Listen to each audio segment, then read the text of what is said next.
We're done. Oh my word, that was crazy. That was a really incredibly good puzzle. G frickin' G. Oh, yeah. Now what cell's this in? Because that 7-cell region means that's green. So now this is a region. So the 11 cage and this 10 cage share a maximum of 1 digit. So if this 10 cage can have 1 digit from here and 1 digit from here, maximum, it needs another digit, a digit that is not 1, 2, 3, 4, 5 or 6. Well, what should we put in there then? The only digit that we can use is 7. I now break this clue. That's super clever. Okay, so this is green. Absolutely love that, Jesper. Again, all of your puzzles are an absolute joy to me. They really are.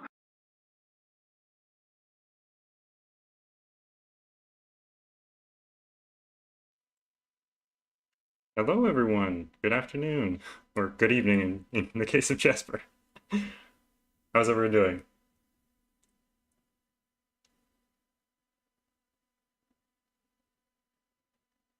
Thanks, everyone. Glad you enjoyed the intro. Jesper, can you speak for 1 second? How are you doing? I'm doing fine. Thank you very much. I'm happy to be here. Can everyone hear Jesper all right? Just making sure, because I've been playing with some stuff. So yeah, okay, good. Okay. Okay, intro. So intricate logic is his forte. He has a knack for phenomenal hybrids and an unbelievable track record on LMD. With 12 CTC features, this constructor is also well known for his solving skills, logging over 3,000 solves on LMD. He gets well over 20 solves per puzzle, but maintains an incredible puzzle quality, which is incredible because the difficulty of his puzzles are so high. Please welcome Jesper. Hi, everyone. You can't hear it, but they're all clapping at home, of course. Okay, so we're going to start something a little bit different. So for the beginning, we're going to do sort of a warm-up segment where I have asked my Patreon supporters, who are listed on the screen here, for the first time listed in a video on the screen, all of them. I asked them to give me some questions that are not related to puzzle solving. For example, Jesper, what is your favorite film? My favorite film, good question. I have a few directors which I very much look up to. I would say Terrence Malick and Paul Thomas Anderson, David Lynch, Wes Anderson. My favorite film, perhaps Magnolia, or one of Terrence Malick's films, Tree of Life or Thin Red Line, potentially. I feel uncultured for not having seen most of those. Sorry, that was not my intention. No, absolutely not. What kind of music do you listen to?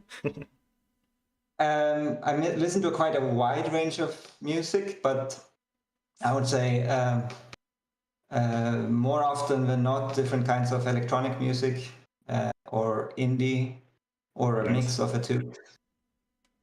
Do you have a favorite kind of food? Favorite kind of food, like Italian food, Mexican food, Indian food. Very good stuff. Yeah, I love those. Yeah. So I'm cultured in that respect, but not in the film respect, obviously. What do you do for a living? I work for a wind turbine manufacturer, actually. That's cool. In a sales-related role. Nice. Kodak asks if wasn't there a question about ice cream? Yeah, there was a question about ice cream. I think that was in not the Patreon chat, but more the normal chat. But do you like ice cream, Jesper? I do like ice cream. Oh, nice. Okay.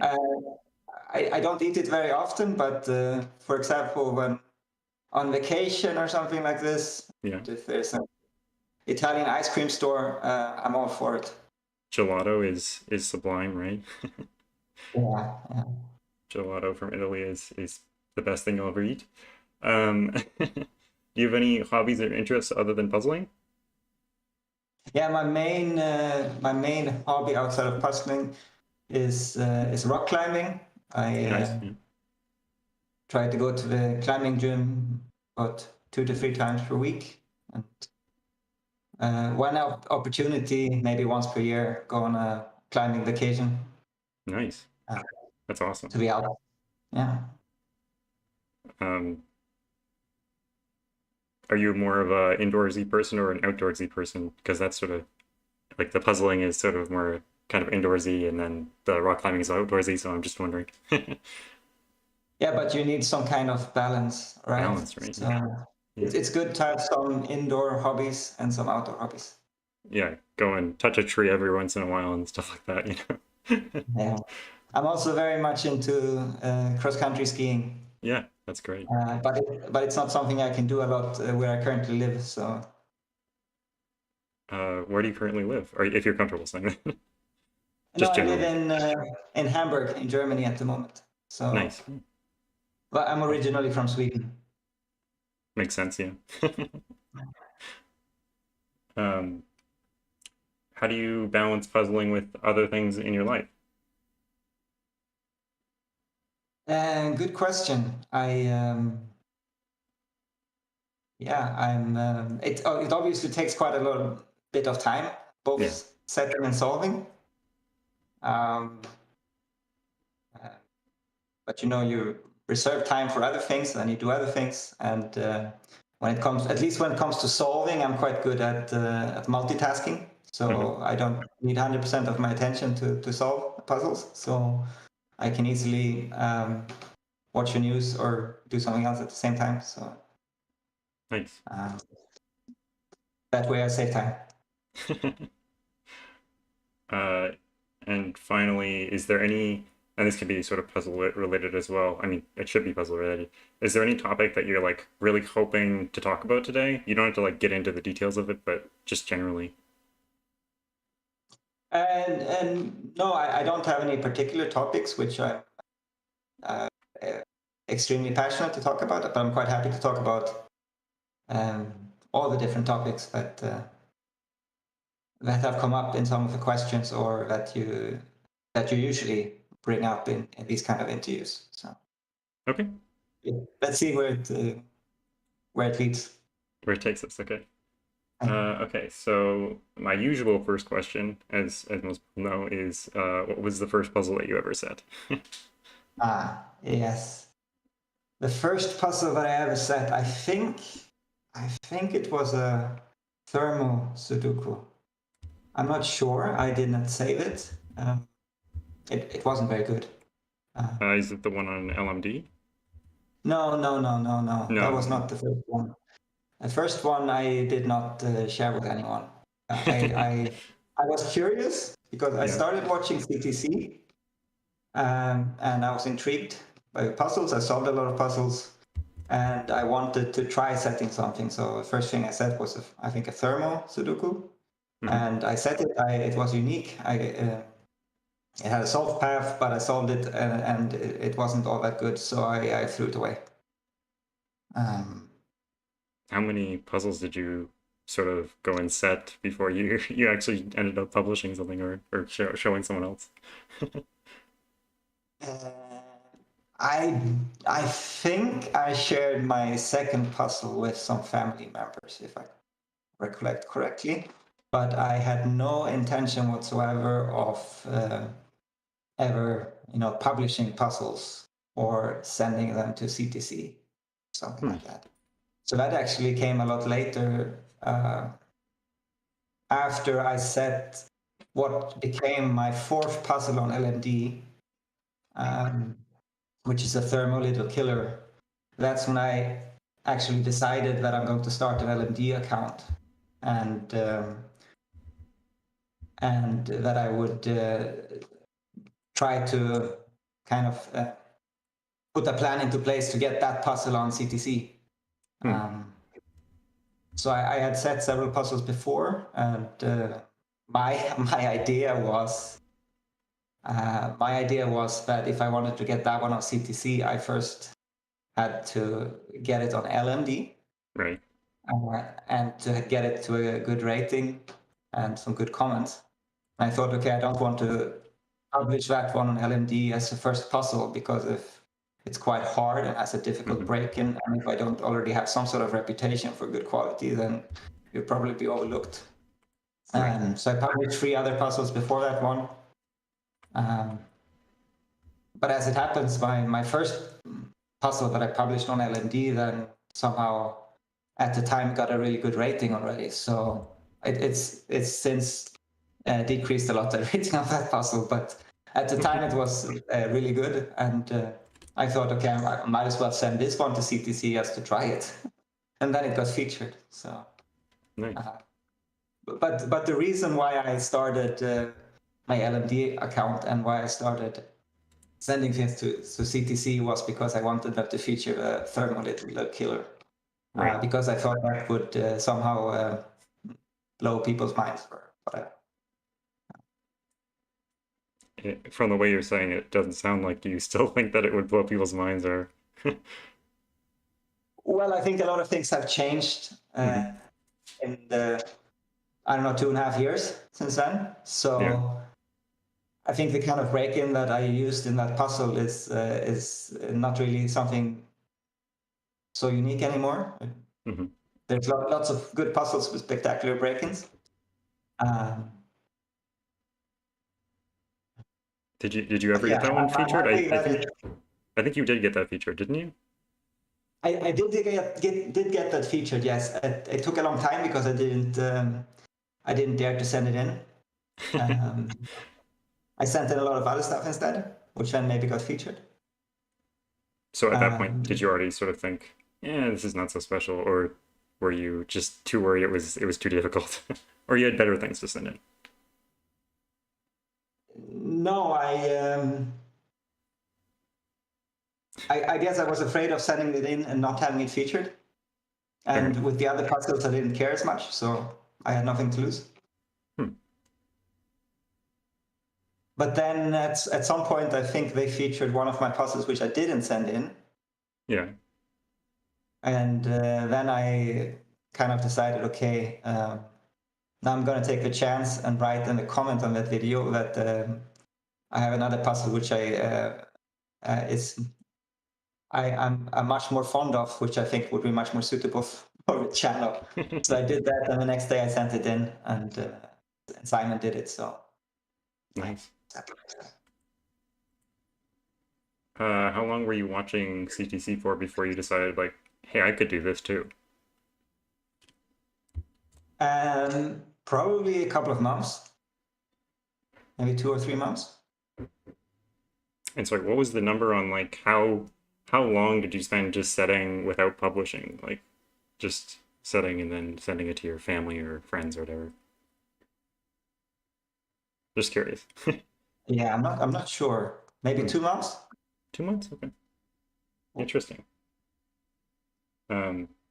Usually, I find that when someone sets their first puzzle, they're like, they're so proud of it that they just want to show like everyone that they ever met, like, oh, look at this, it's so cool. Like, but you know, sometimes people have already higher standards than what they start with, right? Yeah, I don't know. I mean, I did not feel that the first puzzles I said was something special. But yeah. So maybe you have slightly higher standards for yourself than other people. Would you say that, or is that me reaching into something that's... Well, I think I'm someone who kind of tries to hold himself to high standard. Cool. Maybe a little bit perfectionist. that makes sense. So when you got that first CTC feature of that thermo sandwich puzzle, how did that feel? Did it feel like very validating that you're like, yes, I was right, I can do this? Or was that just like, oh, this confirms that this is a good puzzle because on LMD they said it was a good puzzle, so... And I was very happy. I didn't necessarily expect that one to get featured.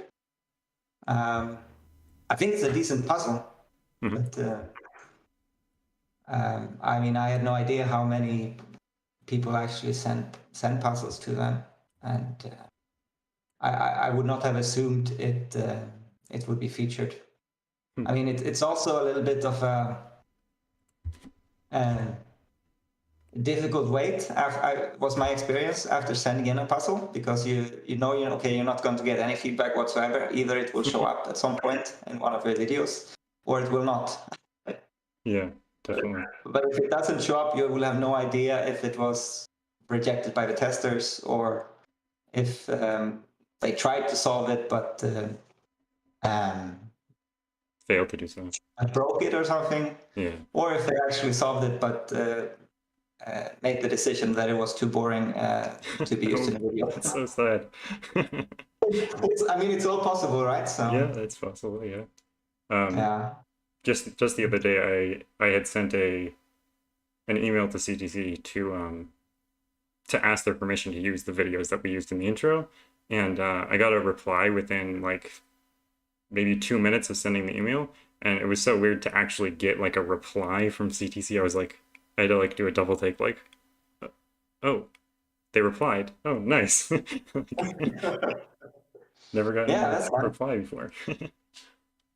Yeah. So describe in a few words, not like too many. What's your setting process like, and how has it evolved over the course of your career? I'm not sure it has evolved so much, the process itself. I usually have some sort of core idea, what I want to set, so something about the rule set, and one or two deductions that I feel will be particularly interesting in that rule set. Mm-hmm. And then I build a puzzle around that, basically putting myself always in a position of a solver, and trying to figure out, okay, what would the solver think or feel at this position in the solve. Right. Try to get the solution path as smooth as possible. And then, depending on what kind of puzzle it is, you might at some point have to jump out of that process and go from the end, just to make sure that it's possible to get a unique solution. So especially when making chaos constructions, it's a typical problem that if you only do it the whole solution path from the solver's point of view, it will usually not end up being uniquely solvable in the end. So at some point you have to check, okay, how far did I get? Is it still possible to get a valid irregular Sudoku out of this? And what do I need to do to make it happen? But there are also other puzzle types where I can basically set the whole puzzle only from the solver's perspective, and then I like to do that. So would you say that your sort of primary emphasis is on the flow or smoothness of the puzzle? Absolutely, yeah.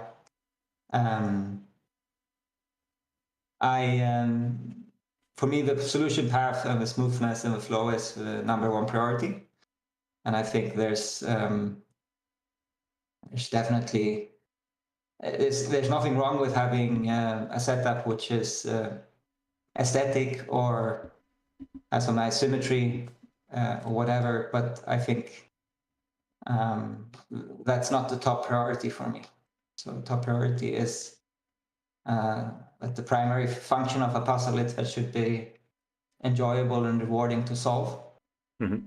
And if you on top of that can make the clues symmetric or something like that, or make the puzzle look impressive, that's an added bonus, but I wouldn't like to sacrifice the quality of the solution path for making the puzzle seem more impressive. Right. There's a couple points I want to touch on. One point, just real quick. Do you go into setting something sort of knowing what the vague difficulty will be at the end, or do you just let the difficulty figure itself out? I mainly let the difficulty figure itself out. I mean, usually I have some idea where I think it will end up. But my goal is to make the puzzle as easy as possible, but still include those deductions that I think are interesting based on the rule set. So the difficulty should, in my view, come from the most interesting and the most beautiful deductions, and the other part should be quite flowy. That's at least my target. Right. I definitely agree. But sometimes you have a rule set where you know that it will be very hard for someone without experience with the rule set to even wrap their heads around it. Like when I set this castle wall variants, they're conceptually so different from almost every other puzzle that's on LMD or on CTC that I knew that even if I make a really easy puzzle, it will be probably seen as quite hard. Yeah.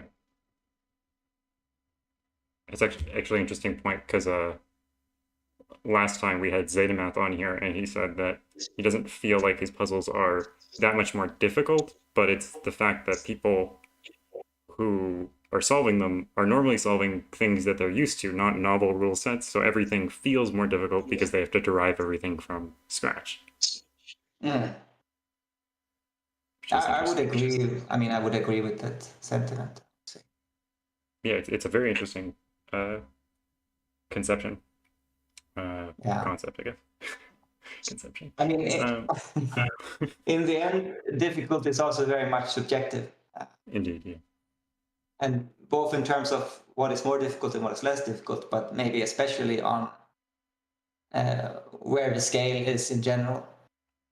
So, for example, on LMD, you rate it between very easy and very hard, but if you don't have any common references for what is hard or what is very hard, then it all depends on what the solver has solved before and what he's usually solving. So exactly. I mean, KNT pulled out a quote from, well, not a quote, a comment from a video in 2020 before I started setting, where I say on a video, if this is 4 stars, I don't want to know what 5 stars looks like. And he was just laughing at me because I look like a pleb. But it really is. It's because it's subjective difficulty, right? Like I hadn't seen 5 stars or solved them anymore. But I'm sure if I solved that puzzle, it would probably be like, yeah, this is probably about 4 stars, right? But that's subjective to my experience, right? Yeah. What I would say is that there's been a clear shift in how puzzles are rated on LMD in the last 2 years.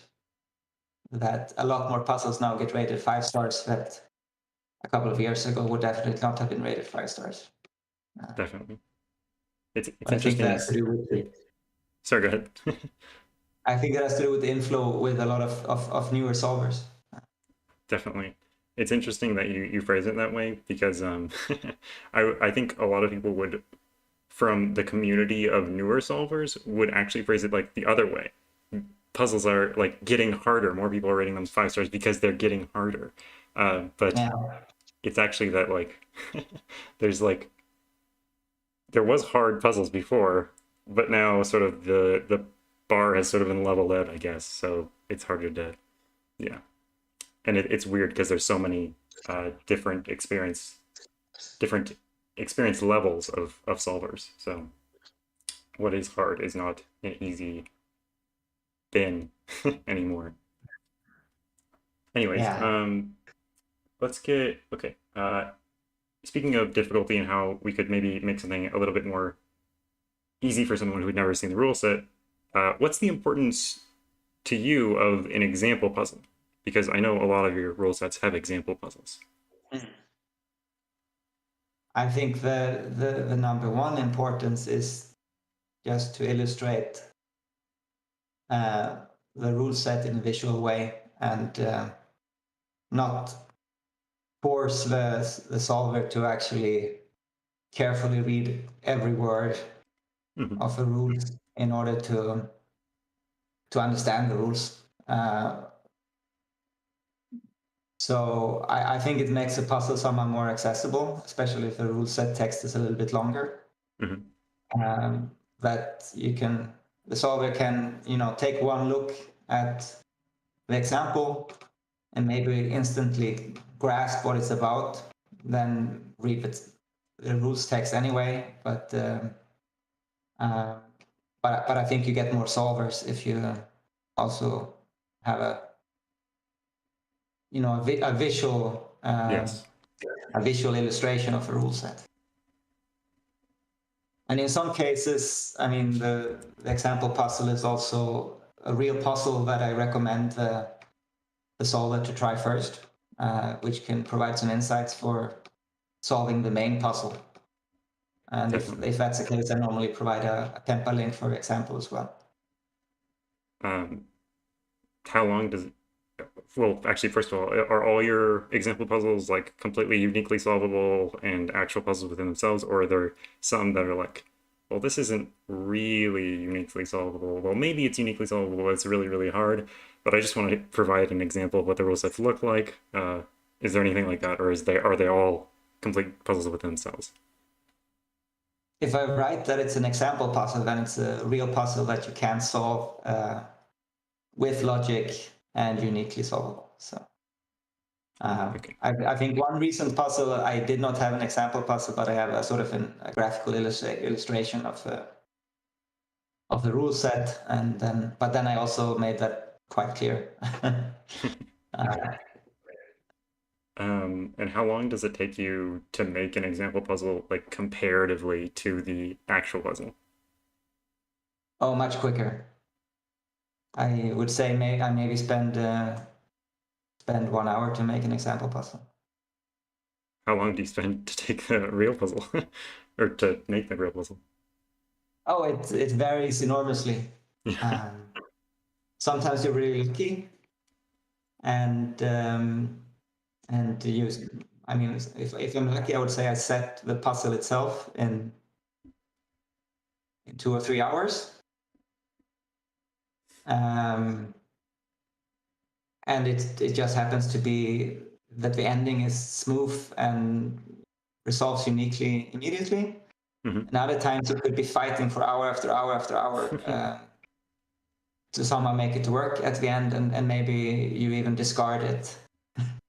Right. If it's not possible. So have those numbers changed over time as you've gained experience with setting, or has it been pretty static? I think it maybe depends even more on the puzzle type than it depends on my experience level. Right.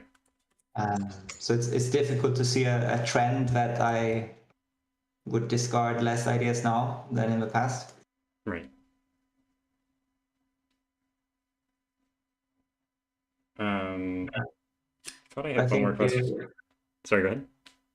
Yeah, I think chaos constructions can be quite difficult to finish up, especially if they have some other elements. Like in my yin yang chaos construction, I have also the regions divided into the shaded and unshaded cells. So there's one more thing that has to work out in the end.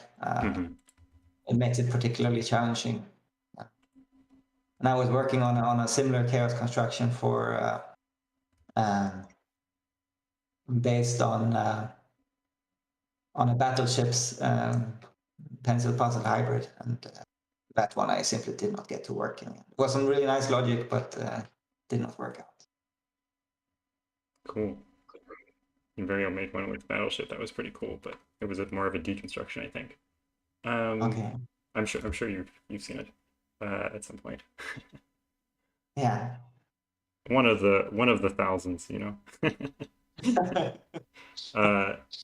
actually, speaking of that, do you remember the puzzles that you solve, or like do you have a good memory of the puzzles that you solve, or is it kind of just like, oh, it's one of 3,000 that I solved, so it's not really.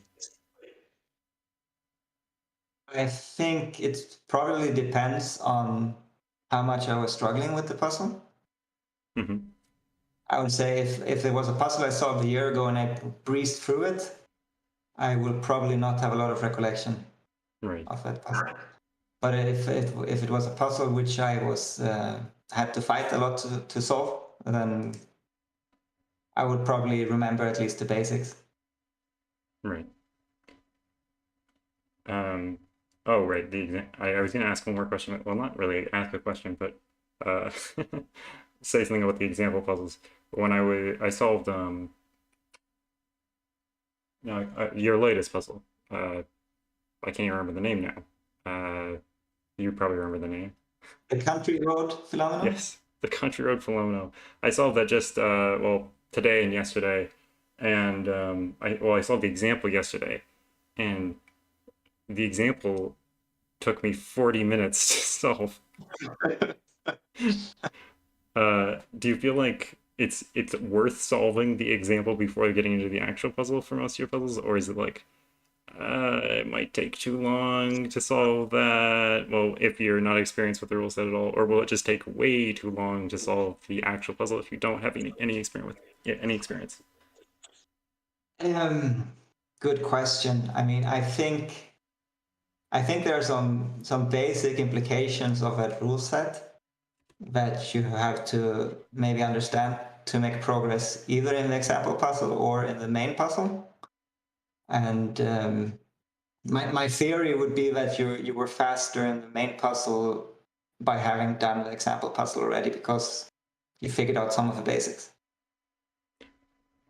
Talk about setting that one a little bit because I'm interested in how you went about setting the country road phenomenon. Your Yeah, constraint. that one was quite easy to set actually. I Yeah, first had the idea, I think, when I was on a bus uh-huh. or waiting for a bus. On the country road, And right? yeah, I had the idea of this rule set. And the first thing that I thought about was this idea that, and of course, this would be a spoiler if someone has not solved the puzzle. Yeah. Um, So close your ears or leave or mute for a minute if but you there haven't solved. are some arrows that you use for the break-in, that Yeah. two arrows pointing upwards in the top part of the grid in the middle, and then a couple of arrows above them pointing to the right. And my initial idea for the puzzle was that I realized that I can force a break-in by having those the two arrows pointing upwards not being able to be both of them, and then creating a large area of gray cells being cells not used by the loop in the arrows pointing to the right, including at least one of the arrows pointing to the right, and that this would then cause a restriction. So that was basically the idea that I had before I started setting. And in the setting process, I then had to move the arrows around a little bit. First, I put them a little bit further to the right. But I subsequently realized that it was more restricted than I wanted. So I had to move them a little bit to the left to get the break-in to work. Right. And then I came up with the idea of using the diagonal, which of course uses then a connectivity argument between the lower right and the upper left area. Yeah, it uses it about 50 times also. Like, it's like if you haven't solved it, that's the theme of the puzzle, I would say. It's crazy. It's like, oh, I don't have to use this again, do I? Oh, no, yeah, oh, I can't do that. Oh, I can't do that. I can't do that. Okay, now everything's resolved. What the heck? And I also want to talk about the ending of this puzzle because so like what happened when you were setting the ending of this puzzle? Like it's starting to resolve obviously, and you get to this absurdly large region in the bottom left, which is just insane.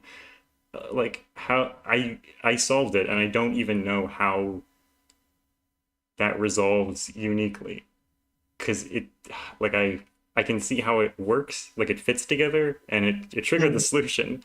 And I was just sort of like, it seems like it'll probably do this, but how? Like what?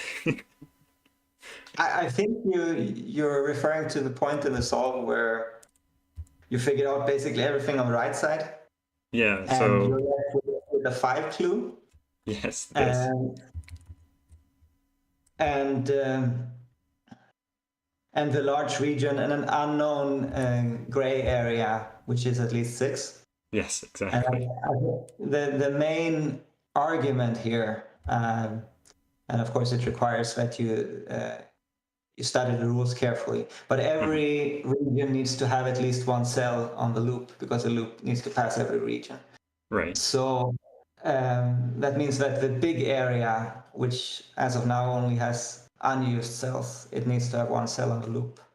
And the 5 phenomena will block that region from having any cell on the loop if the 5 phenomena goes into column 1. So Oh, actually the only way to avoid that the 5 phenomena blocks the big area from being part of a loop is that the loop goes straight up, so that it can fit the 5 and then give one cell in column 1 on the loop to the big area. yes. Okay. Okay. I see it now.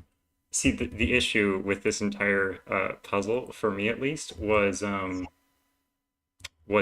this rule. Where is it? This one. These two words, which are of course standard to country road, exactly once. Visits each region exactly once. Oh my word! The number of times I forgot that rule is absurd. I mean, I probably would have saved at least 30 minutes if I had not forgotten that rule about 80 times.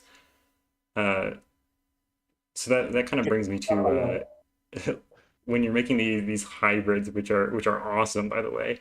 Like I was almost late for this because I was solving Jesper's puzzles that are really fun to solve. So if you haven't solved any of Jesper's puzzles before, go solve them. They're not that intimidating, um, but they're really fun. But sometimes when you're combining these hybrids, there seems to be like a lot of rules that start to form. Like how do you balance like, well, I need to have all the rules from the rule set, but should I add a rule in? Like it starts to get like too long. Like what do you think about a long rule set? Essentially, is what I'm asking. Yeah, I try to limit the number of different constraints that I use in a puzzle, Mhm. um, to avoid making it too complex and avoid having too many different types of clues in the grid. Um, but I mean, that said, I like some not so common rule sets, and sometimes I like to mix some not so common rule sets, which Right. of course makes it also a little bit less accessible to some solvers. Indeed. Um, exploding brain rating system. That's a good one. Um, sorry. Uh, now I've lost my train of thought.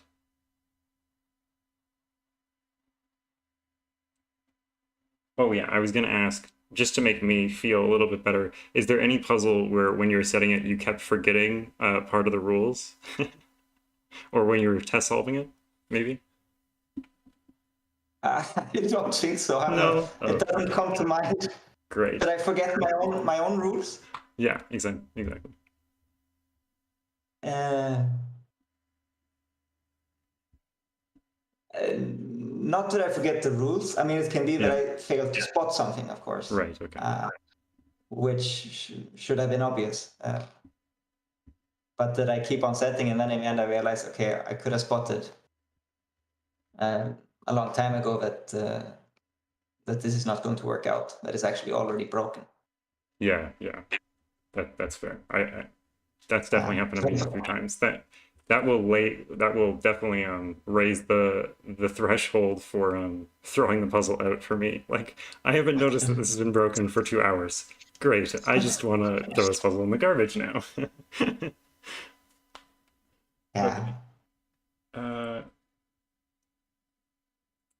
So which of your puzzles was most important for your development as a setter? Like, what was most important for you?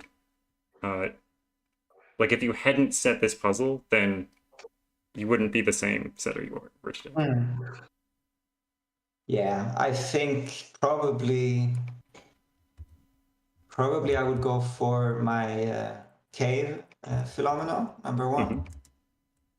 I mean, what happened was, when I started out, I was setting Sudokus, and I think I set a number of them. I don't remember how many. And at some point, I actually I wanted to set something other than a Sudoku. Part of the reason for that was the whole discussion on LMD and the forums there about the Sudoku flood, and people being upset with too many new setters coming in and basically bombarding the site with one type of puzzle, in this case Sudoku, and this kind of putting off some of the older members of the LMD club from using the site. And I felt that, okay, I'm one of these people. I'm going to somehow contribute to the versatility of puzzles by also doing something else than a Sudoku. So I tried, first of all, I set a kind of skyscraper phenomenon hybrid. Basically because I think I saw Simon on CTC featuring 2 phenomenal puzzles, and I was quite intrigued by this variant and the connectivity arguments that were used in some of those example puzzles. And I felt that I could do something related to that, but I didn't want to do a standard phenomenon, so I did one with skyscraper clues, which was interesting. And I think it's a little bit abstract, maybe a little bit too abstract for some solvers. But it was quite I thought it was quite a decent puzzle. It did not really receive a lot of solves initially, and so I was actually a bit disappointed, because I felt, okay, I did what you wanted. I set a non-Sudoku, and then I get much less solves than if I publish a Sudoku like the thousands of Sudokus were being published. So at that point, it didn't look like I maybe would continue to set non-Sudokus. But then, I think this cave phenomena was a turning point, because there I felt that, and the reason why that even happened was that Fistemethel published his cave Sudoku, and I was really inspired by how he combined the cave rules with the Sudoku in that rule set, and I immediately had the thought, okay, actually this would work really well with Philomeno as well. So that was the reason why that happened, and that's the puzzle where I said that I really felt that it came together really nicely, and I felt after setting that there was a huge potential in phenomenal hybrids, and I wanted to continue to explore that. Well, I think you've proved that there certainly is a huge potential in phenomenal hybrids. What about, like, since you've said it for so long, I mean, I know you said that Philomeno interested you initially because of the connectivity, and like there were some interesting puzzles in CTC, and that's sort of how you got into Philomeno. But like, what intrigues you so much about Philomeno now? Like, what are your favorite bits of Philomeno? Well, it's a little bit. I feel like it's a little bit like Sudoku, but without the scanning. So the logic is more localized, but we still get to deal with numbers. Right. So that's quite attractive to me. I do like the combination of geometry and numbers. Yeah, that is cool. Have you ever set like a normal Philomeno? Never. I think I think it's just. I think the logic behind the standard Philomeno has been quite exhausted. So I would not be in a position to really do something completely new. I think the closest Philomenos I set to standard Philomeno are probably my X-sum Philomenos. Yeah, that makes sense. Those were sort of the follow-up to the well, I guess you did Slingshot and Rivers and Islands, and then you did some X-sums Philomenos I'm seeing here. So yeah, I guess they weren't really the follow-up. It's a little bit back to basics, I would say, especially compared to the Slingshot Philomeno, which is. Yeah, that one scares me a bit, to be honest. Yeah, I mean it's an orgy of negative restrictions, I would say. Yeah. So if you don't like negative restrictions, it might not be the best idea to solve it. Would you say that you do like negative restrictions, or? I do quite enjoy negative restrictions myself. Mm-hmm. I've maybe become more and more cautious in setting with them. Yeah. Because I know there's quite a high risk that solvers will miss them and use some alternate logic, maybe with a little bit of look ahead, and which will be maybe less elegant and less enjoyable for the solver. So I feel like I have to keep that in mind, but I don't mind solving with negative restrictions, and I'm also, for the setting itself, I'm quite happy to set with them. So negative restrictions doesn't bother you. So what's something that does bother you that you see maybe in other people's puzzles, or you would never set with that yourself? Like, do you have a puzzling like pet peeve or anything? No, I mean there's definitely things that I'm a little bit less familiar with, a little bit less fond of than others. I mean, generally the things that I don't like so much are scanning and pattern recognition.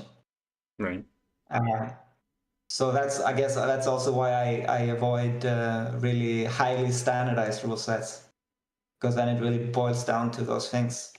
Mm-hmm. Like a standard sliver link, I would never set, because it doesn't interest me, and I know that I'm not familiar with those patterns that everyone who is an expert in that puzzle genre will use.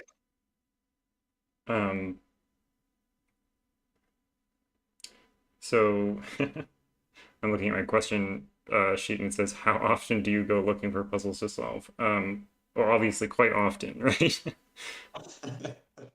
I solve puzzles very regularly, and I mainly solve puzzles because I think it's fun to solve puzzles. Do you mostly solve puzzles from LMD, or do you have any other sources where you go looking for puzzles? I solve a lot of puzzles from LMD. I solve usually the daily puzzles from Grandmaster puzzles. Mm-hmm. Yeah. Other than that, I mean, sometimes there's a CTC feature, which is a non-LMD puzzle. I might solve that as well. So nice. I would say those are the main sources. And just looking at like the rule set and the puzzle itself, or maybe even playing around with it a little bit, what makes you want to solve something versus not want to solve it? Yeah, that's a good question. I think it's um,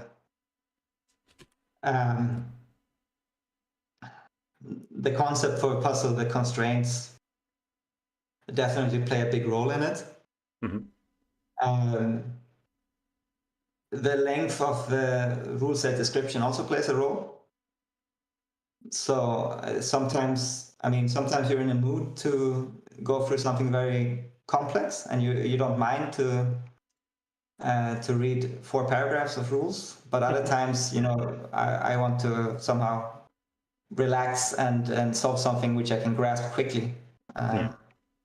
So solving puzzles can be quite relaxing for me. And I can do it at the same time as something else, like I said. Whereas I think setting, somehow I get completely immersed in it and need to focus 100%. Even if I listen to music or something at the same time, I probably afterwards couldn't tell you what I listened to because I get so deep into the creative process of setting the puzzles. Fun.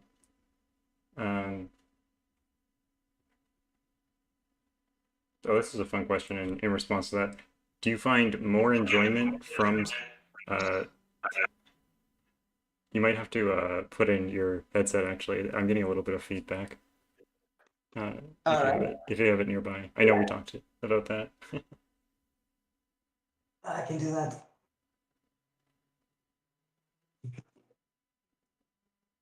Just before someone complains. All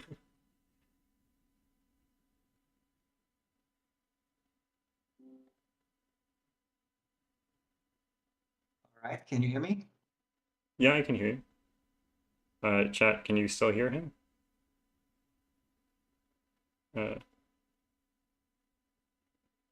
Good? Okay. Do you find more enjoyment in solving or setting?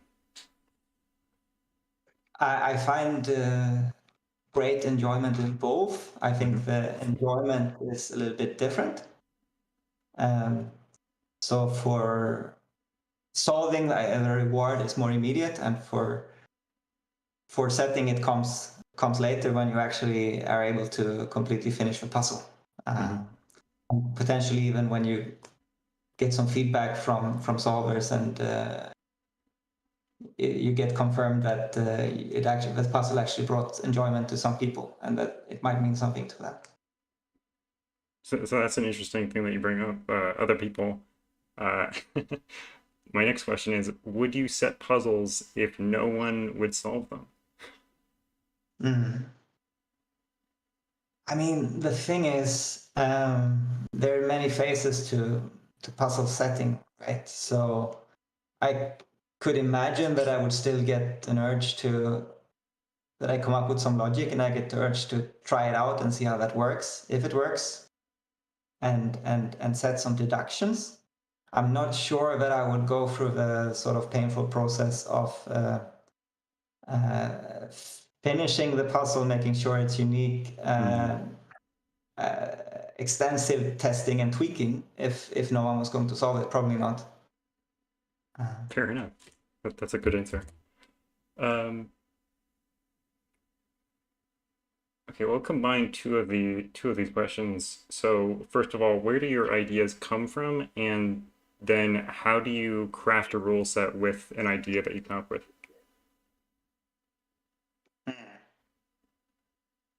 I mean, I'm not completely sure where my ideas come from. Part of it is definitely, solving other puzzles. Right. But I never know when something's going to inspire me. So I think there's no clear trend. Sometimes it just happens that you see something in a rule set which immediately gives you some new ideas that are interesting to pursue. And other times it could be that within a puzzle, and it doesn't even have to be the most magnificent puzzle ever, there's a single deduction that is very interesting, and you feel you could build upon or modify a little bit so that it could even form the basis of a puzzle. So I don't specifically go out, looking for some ideas, but sometimes they just come. Right. Do you have like Sudoku shower thoughts? Do you just, or not Sudoku, just shower thoughts? I'm so used to interviewing Sudoku only setters. Well, actually, we've had quite a few non-Sudoku setters recently, but sorry. Do you have like thoughts about puzzles in the shower? Like, oh, maybe we could do Philomeno and this. I absolutely think that some good thoughts tend to come when the brain is not preoccupied with other tasks. Mm-hmm. So, for example, when going jogging or on a walk somewhere, then when the brain can do whatever it likes, then sometimes some good ideas come. Do you ever need to stop rock climbing so that you can write down a puzzle idea? No, I think rock climbing is somehow maybe too intensive. Never know. I don't really get puzzle ideas while I'm rock climbing, I must say. Yeah, that might be dangerous, I think.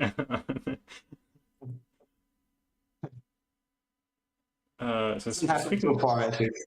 Yeah. Speaking of speaking of Sudoku and non-Sudoku, I just skimmed the front page of your LMD, and I noticed there's no non-chaos construction Sudokus at all in the first page. Are you done with that? You'll never set another standard Sudoku again, or is it like, well, if I have an idea, maybe, but I just haven't had any ideas? I would definitely not say that will never set another, Sudoku with the standard 9 boxes again. Who knows? I could see myself doing that. I mean, especially if it's a kind of a hybrid with some other pencil puzzle rule set or so. I mean, I do really like chaos constructions. I like solving chaos construction a lot. And I like setting them. So I guess that's why I've done quite a few of them recently. But yeah, who knows? Let's see. I only know I only know that my next puzzle will be with the second part of the second country road film. Nice. I'll have to solve that one too, I guess. I have to carve out a weekend for that.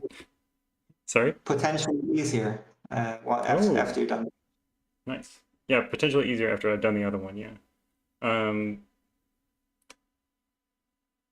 Let's go to some viewer questions. So I'm just looking at the front page, and it's entirely filled with 2 questions from Turganis and KNT. Well, they've put a lot of effort into it, so let's ask their questions here. So Turganis, I'll put the short version of his question in the chat. That's from Turg. He asked, I have a general concept of how many puzzles must have been set simply by looking at the final product. I'm often flabbergasted when I look at your puzzles and have lack that concept of how it must be made. With how intricate your puzzles tend to be, how do you go about studying emergent properties that seem so novel yet quintessential in your setup? So like, how do you, I guess, figure out these weird interactions between clues is what he's asking. Yeah. I'm not a very theoretical setter, so I would not claim that I do any structured study of the concepts and of the rule sets that I set with. I think I usually have some sort of idea of a couple of deductions that I want to build into the solve. They don't always have to be the one used in the break-in. I think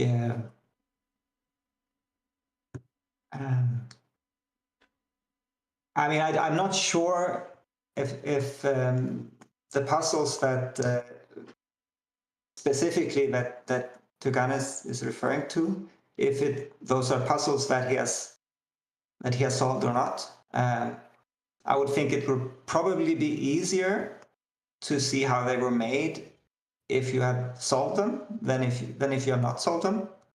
Yeah, fair enough. But I mean, I think the short answer is that I don't really do any structured study.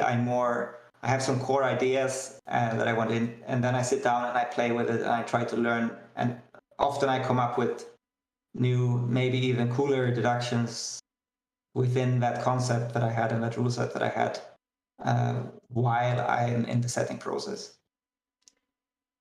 So when you talked about setting the country road Philomeno, you had mentioned that you had to move the arrows left and right a little bit.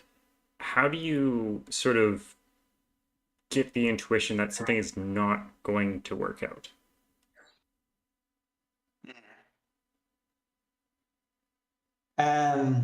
I mean, sometimes I don't have that intuition. Sometimes I actually have to go through the steps of trying to solve using the first clues to find out that it breaks.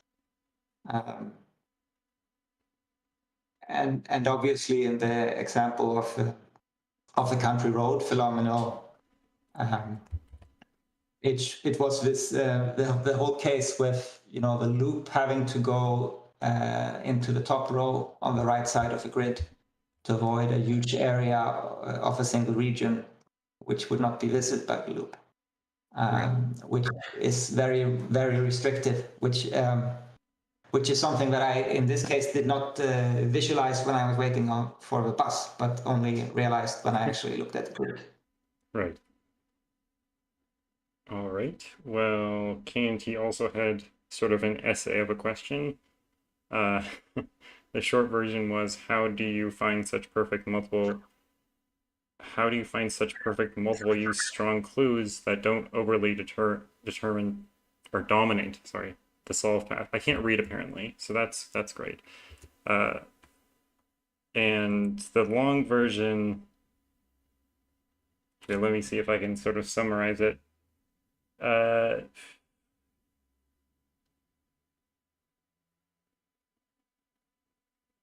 So a lot of studies either use minimal cluing that sort of forfeit the control over the grid, or have very busy grids that have weak clues to produce puzzles that appear to be highly controlled.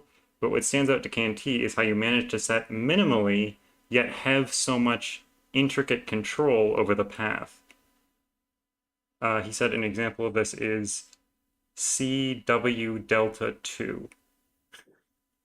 Yeah. Okay. So first of all, I have completely contradicted KNT by publishing my last couple of puzzles with completely busy grids. But I do see what he's getting at. And I think there's a couple of puzzles that he's could be referring to. Castle Delta 2 being one of them. I mean, what I could answer, which I think goes a little bit in this direction, is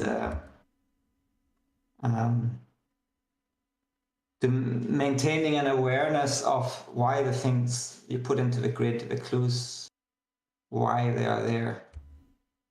So sometimes when you set the puzzle in the beginning, you put a clue in the grid to enable a deduction, but it was not the only possible clue, or maybe not the only possible placement of that clue, right, that would serve the same function. And I try to be aware of that and keep an awareness that I might actually change that clue later. So I need to know which clues are really final, and if I don't keep them exactly the same, I will ruin the solution path immediately and go back to that point, and which ones are options, and I will later pick the option which will be more beneficial for a later part of the solve path. I don't know if that sounds complicated. Maybe I can, if you show my yin-yang chaos construction, I can actually make I could give a trivial example of this. Sure. Yeah. So spoiler again. But in the very beginning of a solve path of this yin-yang chaos construction, one important element is that there's an arrow on each of the 4 sides of a perimeter to force that there must be at least one shaded cell on each side of the perimeter, which allows you actually to start the puzzle and get most of the shading on the perimeter done. Now, if we look then, for example, at the bottom row, I have an arrow in row 9, column 7. Initially, I think that arrow was maybe in row 9, column 5 or something like that. And its first function was to force that there was at least one shaded cell in the bottom row. And then later on when setting the puzzle, I knew I had the freedom to move that arrow, and I knew I was going to move it to the place which would be the best. And it turned out in the end that place was in column 7. Right. So in a way, you can say I've used that twice. But in the end, it's only that I picked the best one. So. Right. And I think if we look at the castle wall Delta 2, of course, there it's quite easy to use clues multiple times, because if I take one of these clue in the -1 +1 +3 -3, and there's a square there, then in this puzzle you first of all use a clue. The first time you use a clue, the important thing is the difference between 2 clues, or even the sum of 2 clues minus 2 other clues. And the next one you use it, maybe it's only the difference between this clue and another clue. And the third time you use a clue, it's the absolute values, which is important. Mm-hmm. So in that case, of course, I did not know what the absolute value of a clue would be when I started setting. So I started setting only with defining what is the sum and the difference of some clues, with the intention that I had the option later to move all of them in one direction, or move 2 of them in one direction and 2 of them in another direction. Mm-hmm. So I used the clue many times, but it's different things about the clue which were important, or the relation between that clue and other clues that were important in different parts of the song. I feel like the best way to sum up what you've been talking about is that other setters get lucky with their clues, but Jesper doesn't get lucky. Jesper knows exactly what he's doing the whole time. At least that's what it appears to me that you're doing, which is impressive and intimidating to me, because I feel like I've gotten lucky with many clue placements over the course of setting, but it feels like you completely understand what you're doing. Do you like take notes while you're setting, or do you have multiple tabs open, or is this all done in working memory? No, I set in Pempa generally, and okay. Pempa allows for a lot of note taking in the grid or outside the grid, so right. It has a lot of possibilities. Okay, good. At least there are notes involved. But don't get me wrong, I absolutely get lucky just as much as anyone else. Right. Okay. Taking out of context that, yeah. Okay. Anyways, moving on.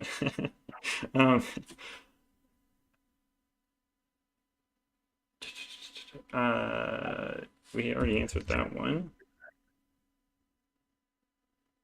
Sort of already answered that one. Glum Hippo had asked, have you ever considered collaborating with others on a puzzle? Would this affect your process? I'm not collaborated with someone on a puzzle as of now. I think it would, out of necessity, affect the process. I think it would probably be an interesting experiment, Um, I think somehow you need to get the core idea from somewhere, and then you somehow need to find a core idea that both setters are intrigued by and interested in. Right. So I do think it could be quite interesting and useful for some parts of the setting process where you need the creativity to come up with the best possible ideas for deductions. It might be tricky to somehow in sort of the finishing up phase, where I think it's not so much about creativity but more about finding the solution that will work. Yeah.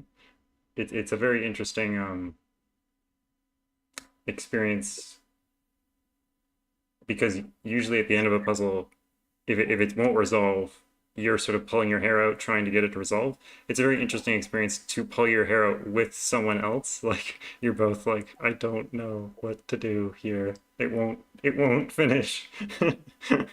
And no one wants to throw it out, right? Because you've worked on this together. Yeah, that's true. But I guess if you're two people, you can take turns trying to finish it, and maybe someone will eventually succeed.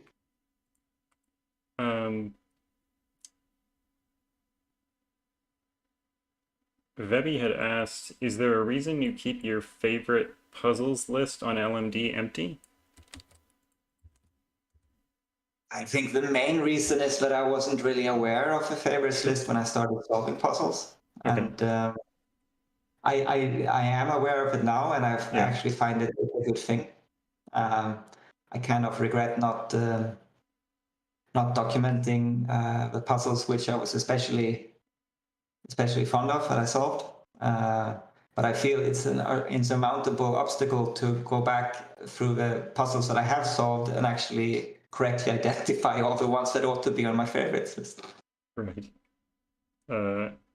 So you don't feel it would be fair to add things now because you'd be leaving out things that are supposed to be your favorite that aren't in the list, and it'd be too much work to do that. Is that right?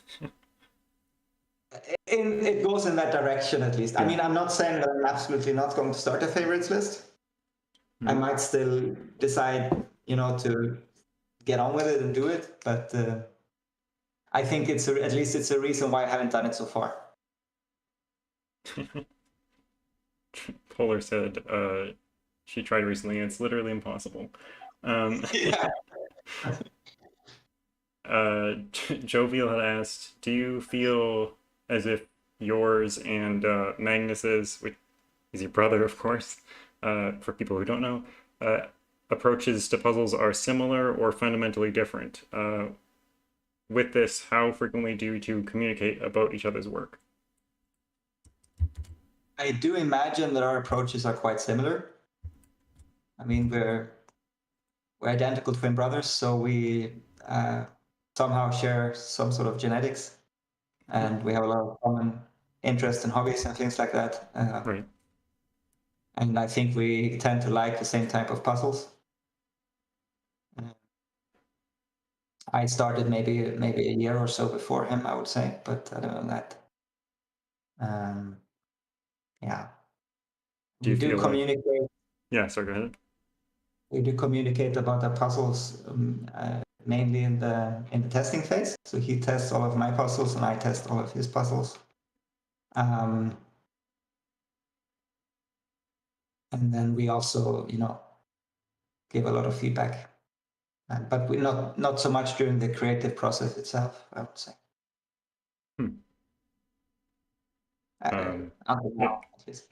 If you were going to collaborate, would you collaborate with him, or would you not collaborate with him? I think I would probably pick someone who's more different from me. Yeah, fair enough. Yeah, sometimes it can be hard to work with someone you're similar with, right? Right, and if the goal is to get as many creative ideas as possible out of a brainstorming, then it might be more beneficial to have people who are a little bit more different. Yeah. I was going to ask, since you said you started about did you say a year before him? Is that right? I think so, something like that. Do you feel like he's caught up to you, or? Well, yeah, I mean, I would say that he's he's setting some really great puzzles, and he's definitely caught up to me as a setter. I think I solve more than he does, but I think that's also related to the fact that he has two young kids, Right. which certainly need quite a lot of time. So Yeah, definitely.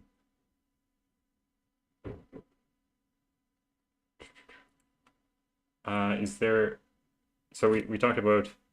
Actually, wait. I want to ask another question about Magnus, just real quick.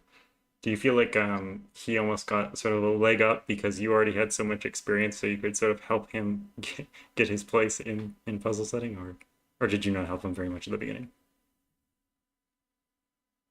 I am not sure. I mean,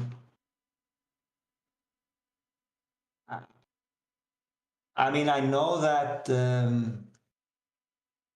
for his first CTC feature, they kind of picked up on the fact that he was my identical twin. It might have played a little role in the fact that that puzzle got featured. It's hard to say. Mm-hmm. But other than that, I'm not sure. I mean, I don't even know to what extent people were even aware that we were brothers. Yeah, Kodak said he didn't know, so All right. there we go. We have a baseline. Um, and related to that sort of advice and helping each other get setting, what's a piece of advice, or did you get a piece of advice early on in your setting career that really helped you develop your style? Or was it the you should set non-Sudoku? I'm probably not very good at asking for advice. Yeah. I kind of tend to try to figure things out for myself. So I can't say that I had some sort of mentor or more experienced puzzle setter that guided me or gave me feedback or something like that. Mm-hmm. So I mainly maybe learned through experience.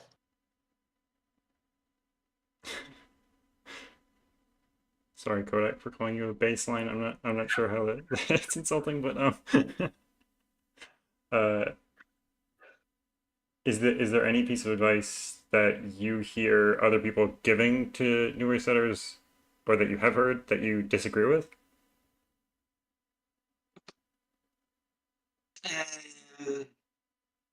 No, not really, not specifically. Okay. I think most of the advice that I hear directed at newer puzzle sets is quite sound. So what's the most sound piece of advice you could give to a new puzzle setter? But I would give to a new puzzle setter. Yeah. Start setting. I would say start setting slightly easier yet elegant puzzles, and don't try to set a very difficult advanced puzzle as your first puzzle. Definitely. Then I would say I think one thing which I think is important, but maybe doesn't come up so often is don't do anything in your puzzle to encourage people to bifurcate. So what I mean by that is, for example, in the last third of a puzzle, when there's already so much in the grid, it's almost always possible to get the rest by bifurcation. So why put in some especially tricky step there that will get the solver stuck? Because if he gets stuck and he knows he can bifurcate, he will almost always bifurcate. And then he will feel worse about the puzzle and he will feel worse about himself. So I would avoid that. And the same thing goes for, often you see puzzles where there's maybe very beautiful but very hard to spot tricky logical step to disambiguate a binary choice in your puzzle between two different cases. And that is just such a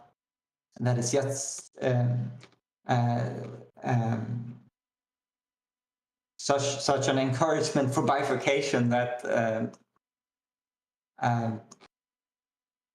that in most cases I think people will not see the beautiful logic, and they will try one of the options, and it will either break or it will work. So I think those are the two cases that I will watch out for in the later part of a puzzle. Just make it flow, and if you have a clear binary choice, and if that's resolved, it then starts to really flow because. When you're solving puzzles, is it like I will never bifurcate sort of situation? Like you will never put in the options. You will only do it if you can see what the result will be. Sort of like Simon. No, I mean when I'm solving, if I get stuck for a longer period of time, I will resort to bifurcation. Yeah. I mean, unless I'm testing a puzzle, of course. But right. Yeah, I mean, I'll bifurcate if I get stuck to, and then if I get a contradiction, then I'll go back and I'll try to think like why did it break? Like, is there a good reason for that? You know, so I won't use it usually, but you know. Yeah. No, it also happens quite frequently if I bifurcated a puzzle. Actually, when I finished it, I go back and try to understand what I should have, how I should have figured it out. Right. I mean, it's a much bigger problem I wouldn't say it's a much bigger problem, but it's definitely it's a big issue in like pencil puzzles to stop bifurcation because there's so many binary options like shaded or unshaded. Yeah. So I feel like Sudoku people are a bit spoiled with the 9 options sort of deal, you know. Yeah, no, that's true. Yeah. But if you have a pencil puzzle hybrid with not only shading and not only loop, but yes. A mix of several things, then it makes it more difficult to bifurcate. Indeed. I have a standard question here on my list of questions. Another one that made me laugh a little bit. It's how do you come up with your puzzle names? And I just like scanned through the puzzle names, and they're all just, you know, like descriptions of the puzzle itself. Do you feel like puzzle names should be descriptions of what the puzzle is, or like does it annoy you that so many people just like call them just random things, or is it just interesting question? Yeah, no, you're correct. I do not name my puzzles. I think the main reason for that is that it was a norm on LMD. At least, I mean, nowadays you see the first page on LMD and it will be 80% puzzle names that don't tell you anything about the rule set. Right. But there was a norm on LMD when I started on LMD. Mm-hmm. The title should basically describe the puzzle type and the rule set and nothing else. So that you could easily see from the list what kind of puzzle was it before you clicked it. And I kind of felt at the time, you know, it's their page from the people from the Logic Masters Germany club, kind of a tourist here, and I don't need to kind of show that I'm a tourist by not following these norms, so I would try to assimilate. Okay. So that's what I did on my puzzles as well. Fair enough. I have not changed that, and I think it's. I think it's important. If it's important to them that you can see from the title what kind of puzzle that is, I'm happy to fulfill that. And there's also some people that kind of do both. They have the given name of a puzzle and they put in parentheses puzzle type or something like that. Yeah, I'll try to do that as well. So yeah, it gets more clicks if you actually put what it is, because like yeah, I mean, no one's gonna click on a puzzle that's called like banana or something. What the heck is that? no. I mean, yeah. I think it's good if you at least. I mean, I don't mind titles of puzzles, and I think it can also be some fun creatively. But I think it's good if you also put on the LMD in the LMD title what kind of puzzle that is. I'm sorry, there's going to be a flood of banana puzzles now, I guess. Uh, so let's talk a little bit about, you made it an instructionless puzzle. Yeah. How do you do that? Because, yeah, like how do you start that? I actually did not know that it would be an instructionless puzzle when I started setting it. Interesting.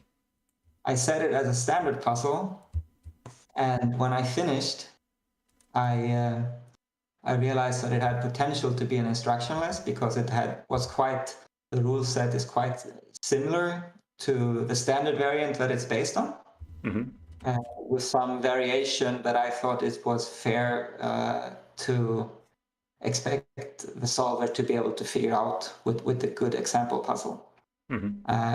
So I actually thought about it quite a lot. Do I want to post it as a normal puzzle, or do I want to post it as an instructionless? Because I was quite a big fan of the instructionless puzzle type, and I solved a few of them.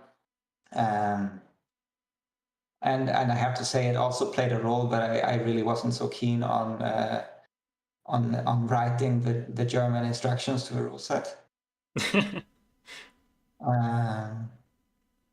But I knew that I would probably get a lot more solves if I solved it if I published it giving the rules. But that it might be a little bit more interesting because I thought that the puzzle was quite straightforward. But it might be a little bit more interesting if there was this additional step of having to figure out what it was all about based on that example. So did you make the example puzzle before you made it instructionless? I had made an example puzzle before. Okay, not this one though. But I had to change it.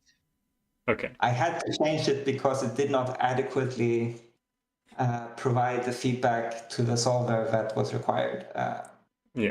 For a puzzle of instructionless genre.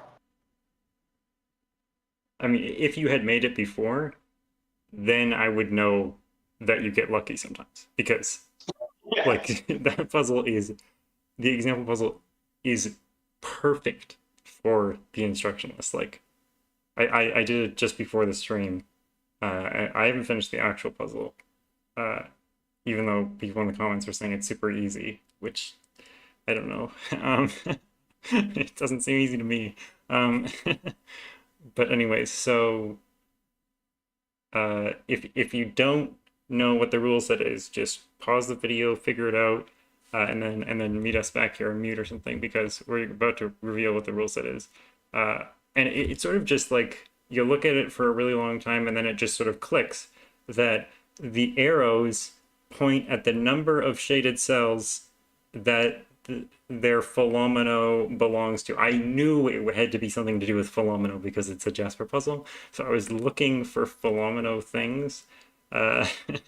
So then I was like, oh, it just clicks. It clicked in my head exactly that was what was going on.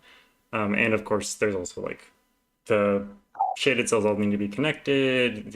Every unshaded cell needs to be part of a arrow thing, and then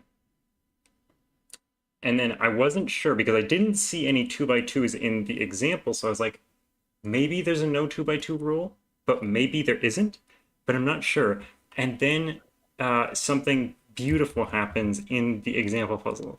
you get this situation. You can get all the way to here without using no 2x2s, but you cannot provide a unique solution to the example puzzle without using the no 2x2 rule. So you know that there's a no 2x2 rule, and it's used quite frequently in the actual puzzles. So if that was like an accident example puzzle, that would just be insanely cool. Like. No, that was actually what I had to change on the example puzzle, because the original example puzzle did not demonstrate that there had to be an anti 2x2 rule. Right. But I have to disappoint you that the puzzle has absolutely nothing to do with Philomeno. Well, it sort of does, though. It's a Nurikabe variant. I mean, it's Nurikabe, but like the oh yeah, okay, Nurikabe is the same as but instead of numbers, there's arrows, and yeah, you're right. It is the number of water it is cells. Nurikabe, yeah, because Nurikabe also uses the number is the number of cells in that block. Yes, okay. But I got there using Philomeno, so it still works. Yeah.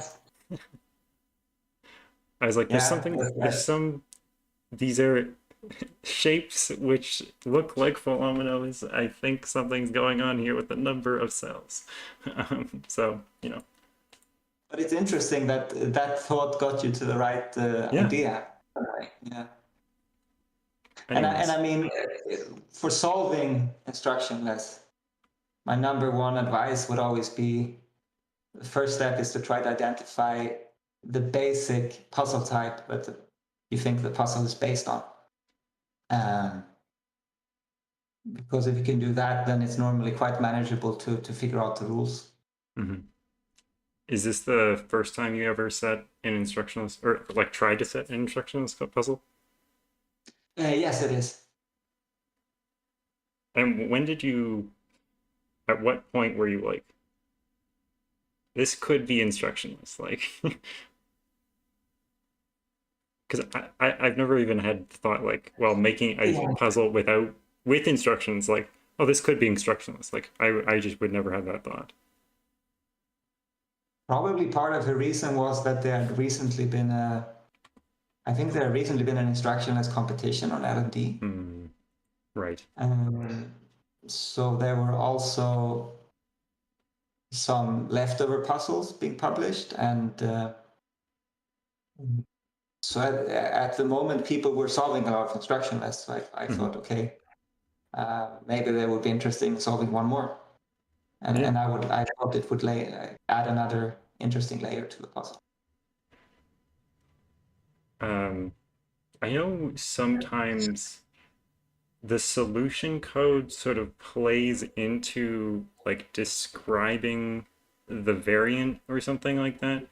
What do you think about that aspect of instructionless? Because I personally don't like the aspect where sometimes the solution code will sort of tell you information about what's important in the grid and what's not. Like you have to determine what it's referring to in the puzzle. Because sometimes the solution code will just be nonsense if you don't understand what the variant is, right?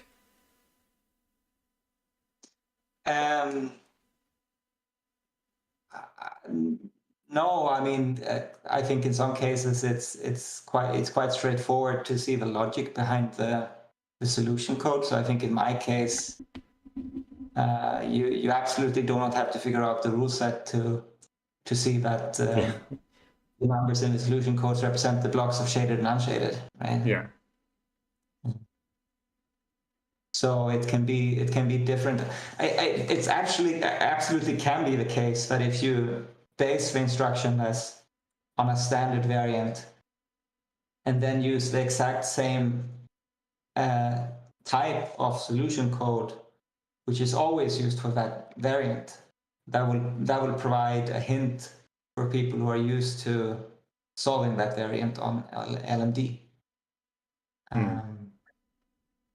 But I mean, I in my opinion, that's not really the type of logic for finding the rule set that is desirable.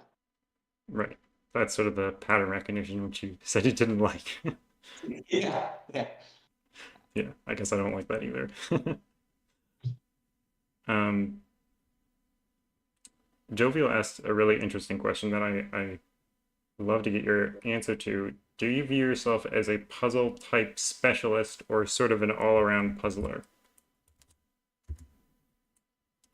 I definitely view myself as an all-around puzzler. I love really different kinds of puzzles when solving. For example, I thought this whole advent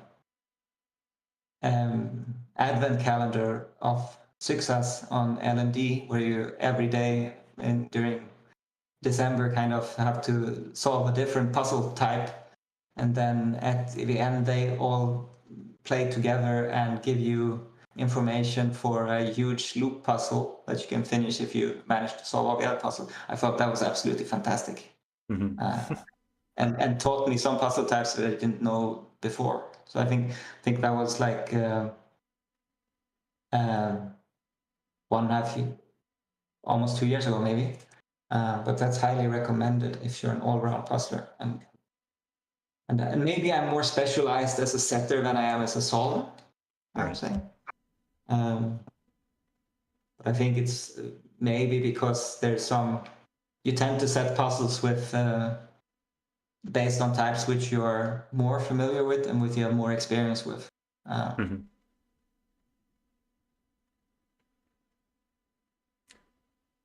So speaking of how you sort of view your own puzzle personality, how would you describe your reputation as a constructor?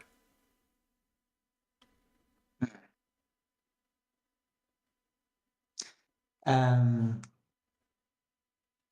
that's really hard to know. Yeah. I think I hope I have a reputation of someone um, that sets high quality puzzles on a regular basis. I'm definitely not one of the more prolific setters. So sometimes it takes a little bit longer between my puzzles being published.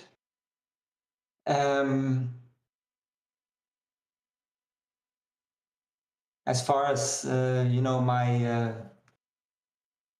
my style of setting, I think probably my reputation is that I tend to uh, set a little bit unorthodox rule sets that might not be so accessible to everyone. There are exceptions in the catalog, but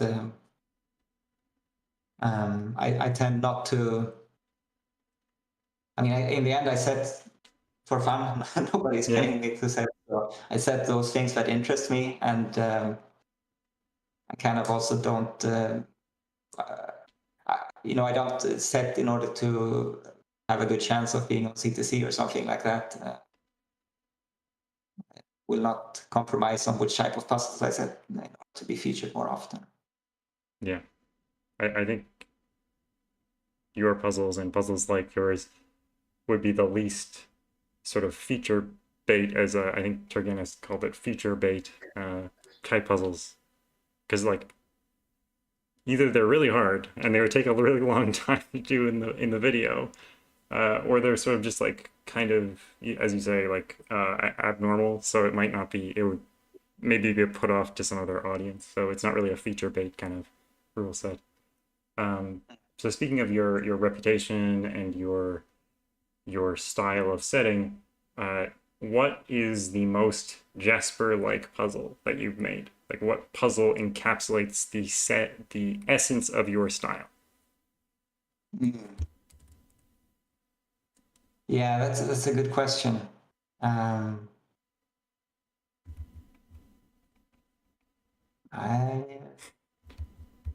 I mean, I guess I should pick one of the Philomeno hybrids. I guess so. Yeah, probably.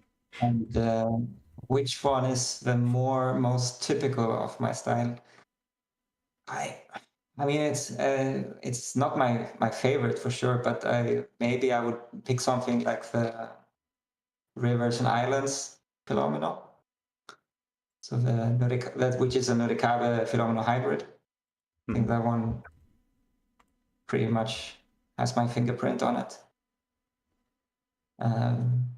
I would be interested if someone in the chat has an opinion which one is the most typical Jesper puzzle. Maybe they have a different opinion.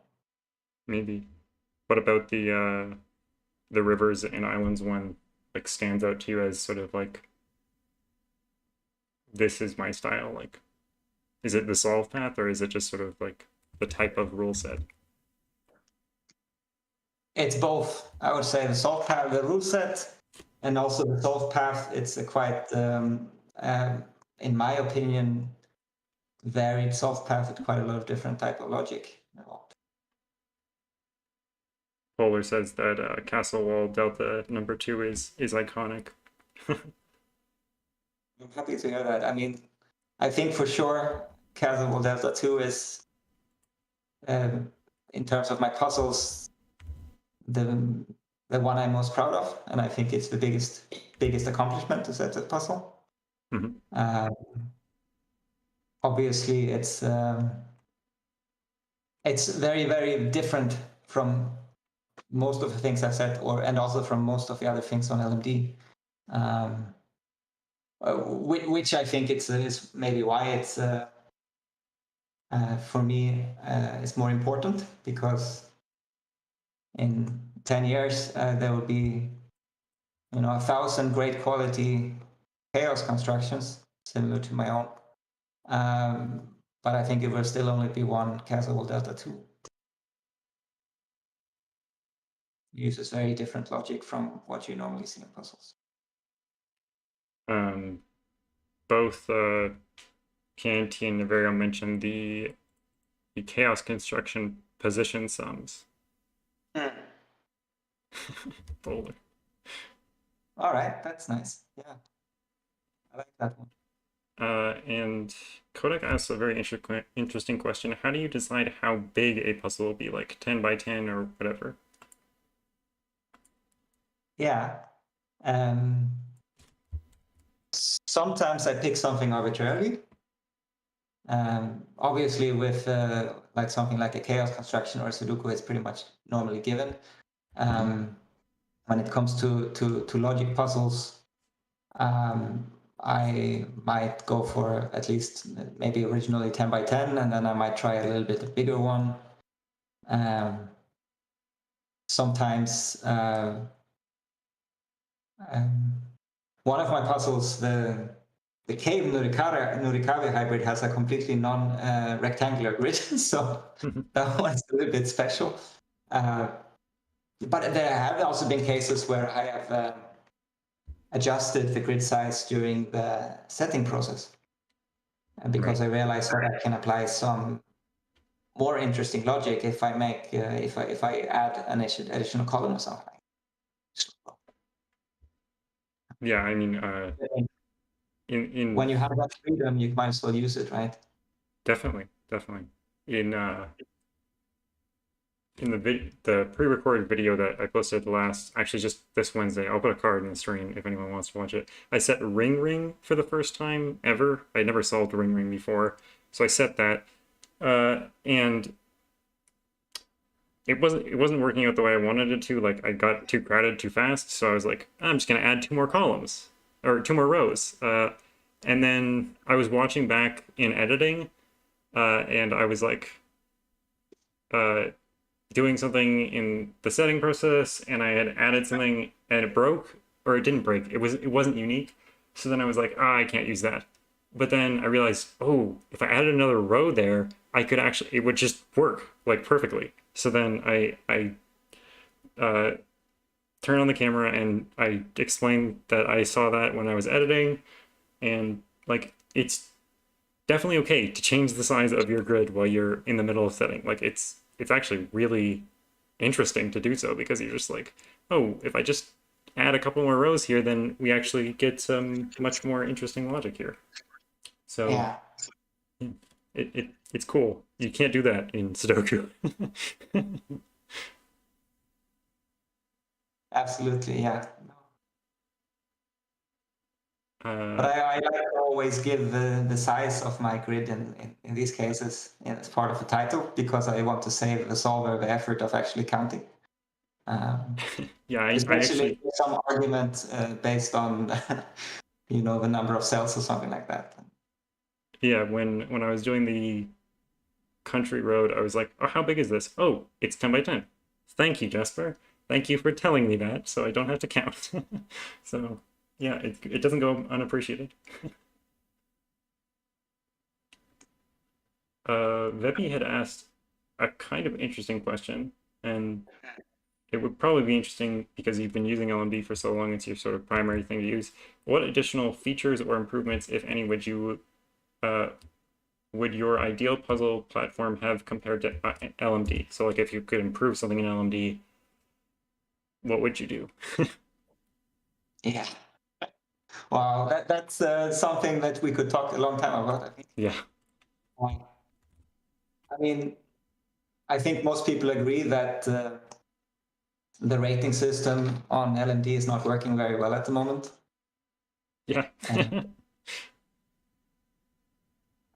So there's a lot to be done there. I mean, I think it's a pity that you don't really get any useful feedback from a rating on if people thought your puzzle was just pretty good, or if they found it was spectacular, because the rating is the same. It's 5 out of 5, right? So yeah.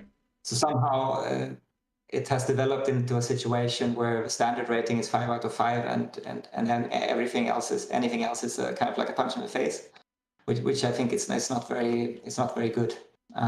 Yeah. I don't think it was like that originally. So I think when LMD introduced that rating system, the actual idea was that 3 out of 5 would be the average rating that you would give puzzles. And that you could deviate and give a higher one or give a lower one. But obviously that probably did not work out perfectly from start, and especially in the last 2 years has developed more and more into a situation where it's not possible to give less than 5, basically. Yeah. So I mean, if we were starting a completely new puzzle platform, I think you would have to somehow think of a way to do it differently. And I don't know if a possible way would be that I use a more complex algorithm to calculate the rating. So first of all, that you have a little bit more flexibility to give exactly whatever you want. I don't know if it would be 0 to 100 or something like that. And that also maybe that the ratings are counted on a relative basis. So if one solver gives I don't know, 80 out of 100, but that solver gives every other puzzle a 50 out of 100, that's a much bigger compliment to your puzzle than if someone who always gives 100 then suddenly gives an 80. So I don't think that the rating should depend on who the solver was of a puzzle and what average grade he normally gives. I think it should depend more on the deviation from a normal rating that the solver gives. So I mean, obviously that's much harder to implement. Would be a much more complicated formula. Yeah. I also think that you would probably have to. I mean, you have some sort of pseudo anonymity in the ratings on LMD, but in practice, people will usually know who downrated their puzzles, right? So unless it's one of the first 10 solvers. Yeah. So you might want to implement a way to make it more anonymous, and so maybe for people to feel less obligated to give the highest possible rating. Yeah, like you would introduce the rating of that someone gave in a random time period between so and so many days or weeks, something like that, if that would solve the problem. Or if the rating was updated every 5 solves, for example. Yeah, I mean that would be another option. Yeah, sure. So because like I think if you did it like at the end of the day, that might make sense if you're getting a lot of solves. But if you only get one solve that day, like that doesn't make sense, right? So you kind of want to yeah put them in a bucket, right? Yeah. Yeah.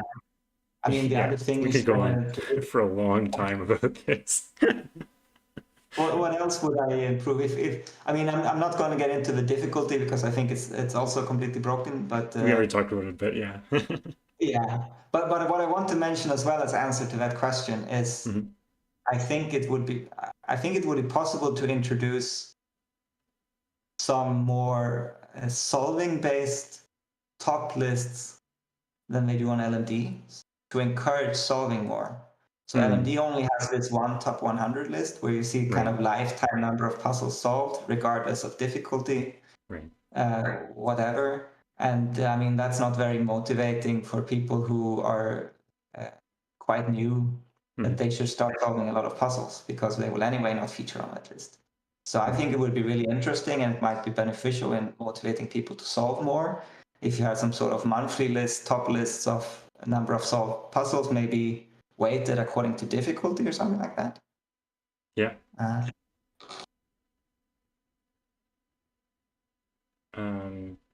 Yeah, those are all great ideas.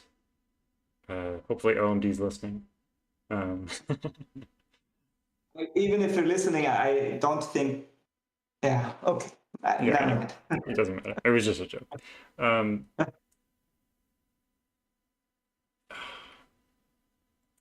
So before we get too far into, because we're only 10 minutes out from 2 o'clock. Well, 2 o'clock for me. 2 hours in. Yeah. What's a question that we haven't asked you yet that you sort of wanted to be asked, and what's your answer to it? Or do you have something from our discussion that you want to discuss more? All right. Let's see.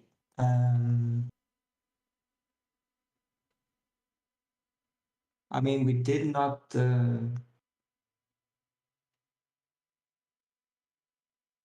We did. I guess we did not really talk about what I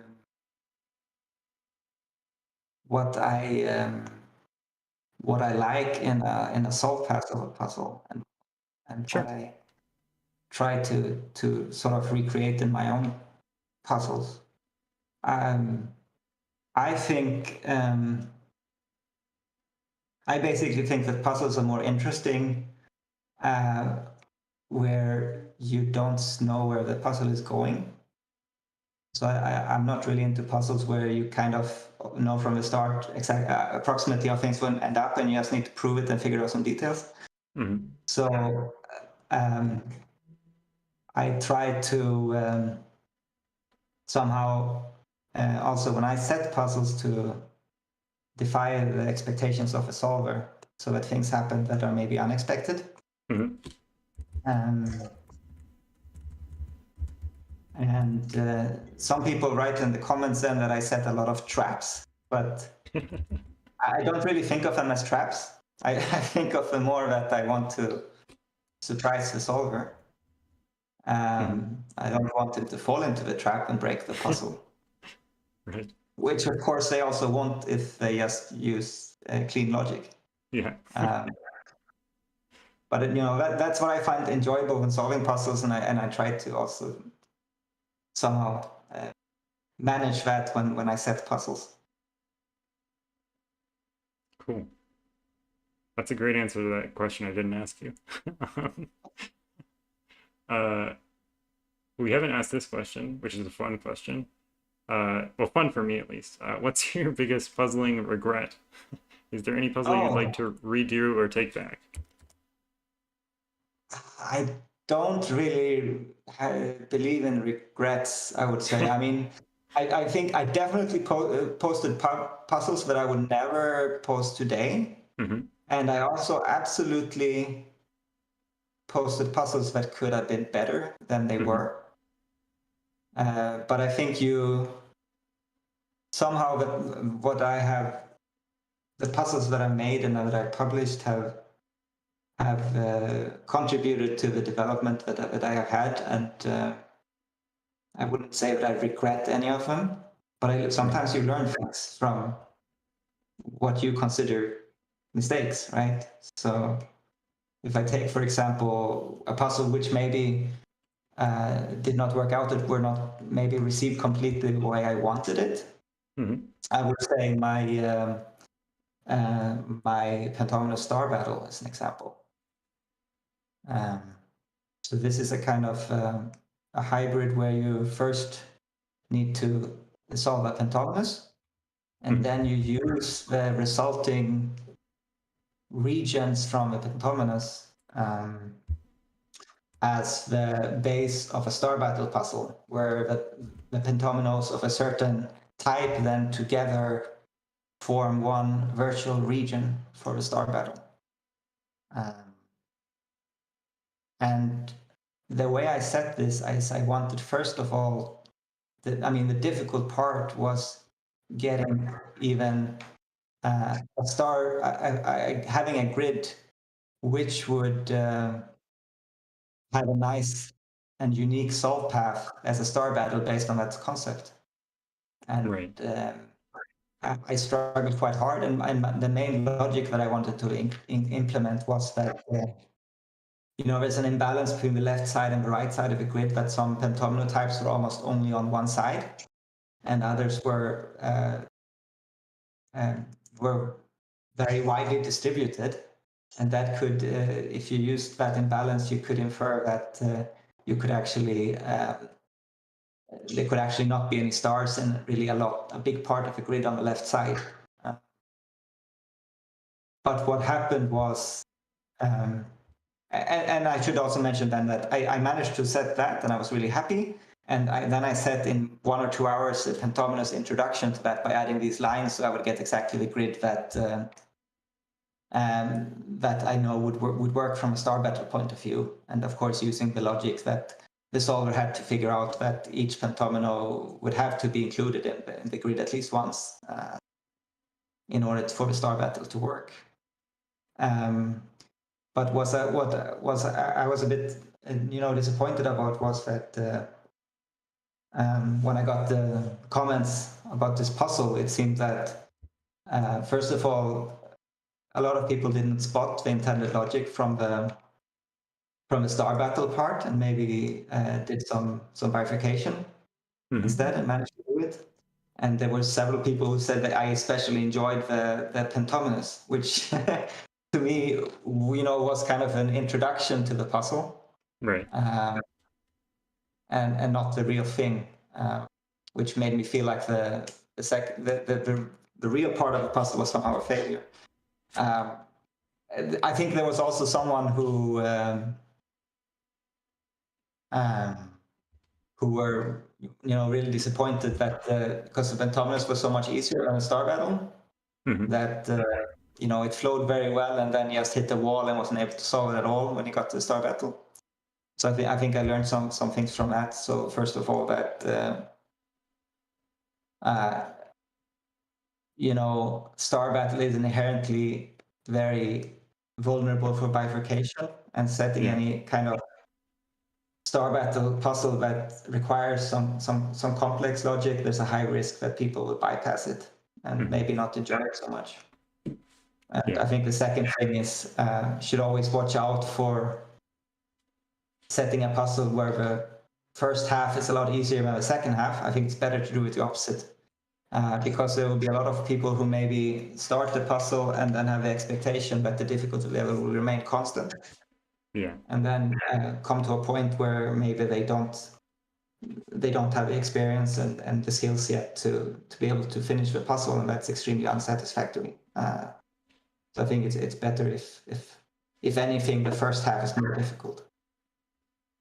Or if it's sort of like a ramp, like it starts low, but it's increasing in difficulty the whole time, smoothly. Okay, so we have a couple minutes left, some rapid fire questions, just one answer or the other. Do you prefer local or global deductions? I think mainly local deductions. That should be the main part, at least 90% of the solve. And I think one global deduction, if it fits well and is spottable, is also not bad. Okay. Would you rather color something or good left it? So fill in all the options. I would say selective coloring. Okay. Geometry or arithmetic? If I have to choose geometry, but I think it's not bad with a little bit of arithmetic on top. I'll just skip Pempa or F puzzles because you don't set Sudoku that often. Yeah, I think you know the answer. Yeah, we know it's Pempa. Do you prefer Sudoku or pencil puzzles? Pencil puzzles. Okay, I thought I knew the answer to that too. Chaos or order? Chaos. To disambiguate the end of a puzzle, a given or a clue? Whatever you have used up till that point as part of your the concept of the puzzle. Outside clues or inside clues? I'm very ambivalent. Okay. I think I've used inside clues more than outside clues. I probably, if I have to choose, if you force me, I'll take inside clues. Okay. There's another one that's cages, lines, or dots. I'm not sure if you have an answer to that, but maybe solving preference. I would take these little 8-way arrows that you have in the inside of a puzzle. Oh, awesome. Yeah, that is a good answer. You do use those quite a bit. And you also do use outside clues quite a bit. I mean, I think you've had more like outside clue features than most people who we've had on this series, because when I set up this sort of backdrop that you see behind us, I tend to like save the outside clues for last in case I need to put them in, because I don't really like how the outside clue puzzles look with the other ones. But there were just way too many. So I was like, okay, well, I guess I'm just using these. This is how it's gonna go. Yeah, maybe you're right. I don't think it's 50%, but you know, it's not insignificant. No, nothing to scoff at. I already asked you if you had. Yeah, okay. Well, thank you so much for hanging out and answering some questions for 2 hours, and I really enjoyed listening to you and learned lots. Thanks for inviting me. It was a real pleasure. Enjoyed it very much. And thank you to chat for hanging out and asking some nice questions and making jokes in the chat, of course. It's always fun to look over and laugh a little bit. All right. Well, don't forget to like the stream, subscribe if you're not subscribed. Comment helps the algorithm as well. Join us on our Discord, link in the description, and join on Patreon if you have some extra money that you want to throw, you know. I'll take it if you support what we're doing. Okay, well, anyways, that's everything I have to say today, and have a good rest of your day. Thank you again, Jesper. And that's where we'll go. Have a nice day.